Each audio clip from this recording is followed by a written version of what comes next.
Okay, so hello everyone. I am Akash, and hvpy is my project for Google Summer of Code 2022 for the organization Helioviewer under the Open Astronomy umbrella. The project was to build a Python library that wraps the Helioviewer API and also add some usual front-end functions for users that will simplify the complicated backend queries. The Helioviewer project is an open source project for visualization of solar and heliospheric data, and this is supported by ESA, European Space Agency, and NASA. Um, so Helioviewer can provide imagery and data from a lot of different spacecrafts. Um, and for example, SDO, Solar Dynamic Observatory. This is actually a satellite. This all are satellites, and each spacecraft have several different instruments that can investigate.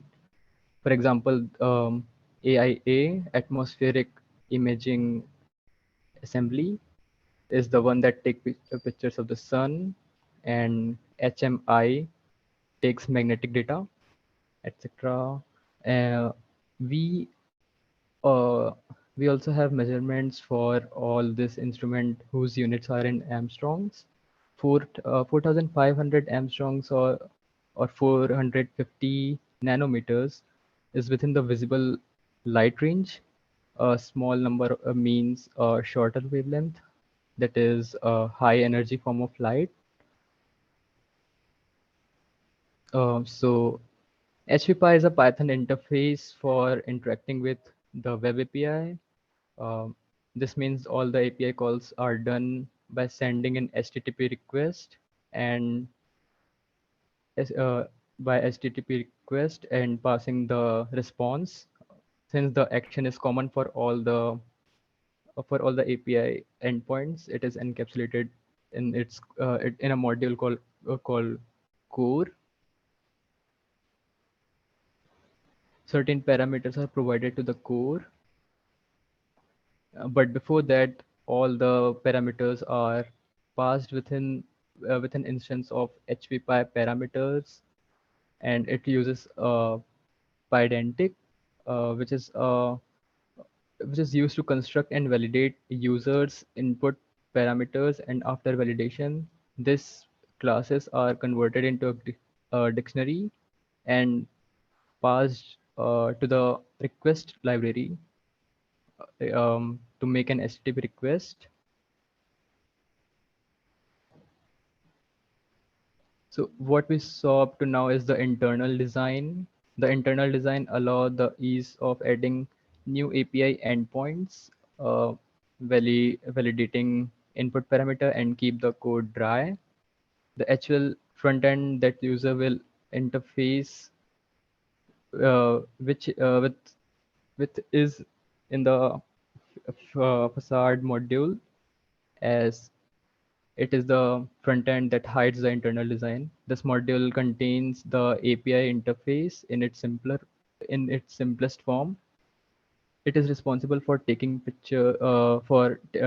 user input and constructing the hvpy parameter instance and passing it along the core to perform the request.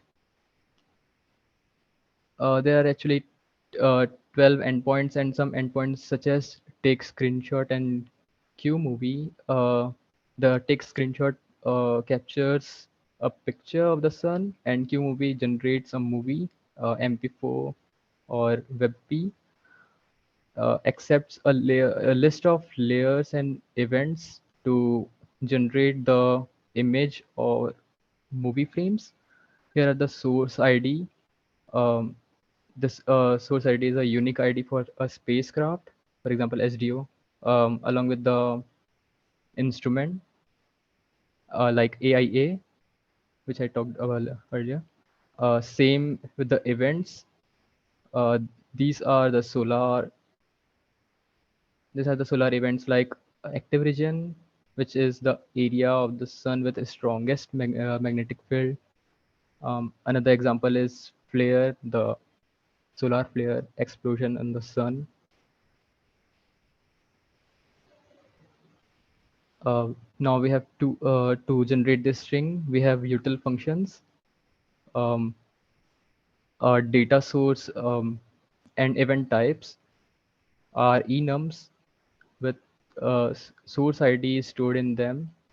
So this string will use to query to the endpoint with spacecraft to use with which instrument and with what measurement. So this is how we create a string for the query. And the there are, oh, this is playing. Okay. Um, Now to generate this string, we have util. Wait.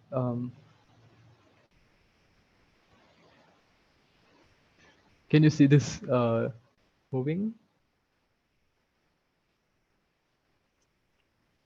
No, the video Okay. looks paused.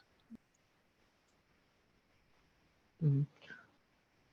hvpy has some awesome helper function which automatically create this movie and screenshot.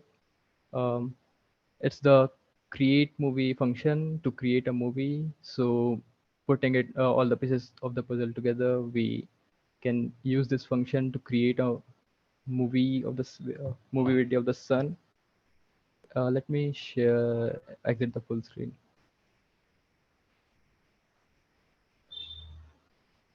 So this is how it looks.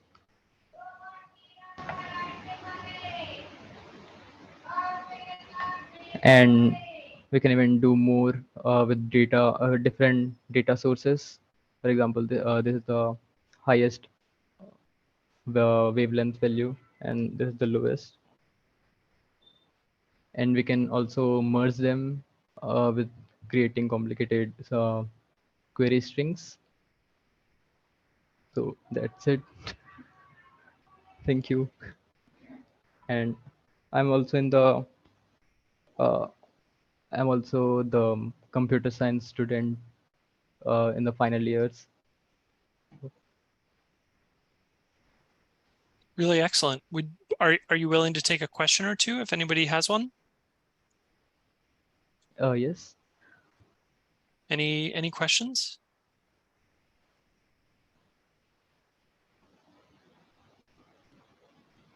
Well, no questions, but sorry, somebody go I was ahead. about to ask a question. So when you were doing this, what was the hardest challenge in working on this particular project? So it's designing the generic function. Like there are so many endpoints, but there are things in common. Like for example, making a request, parsing them, and how do we parse them? For example, there are endpoints which return JSON, and there are things endpoints which returns binary data for video.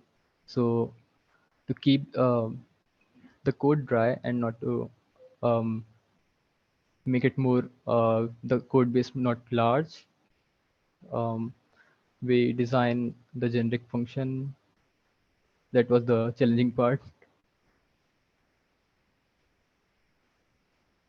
No, that's challenging to do, like, because anytime I mean, it sounds like you were adding an abstraction.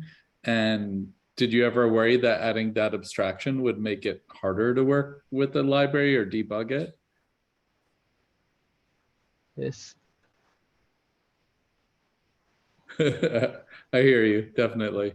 Okay, thank you. That's all I have. Thank you.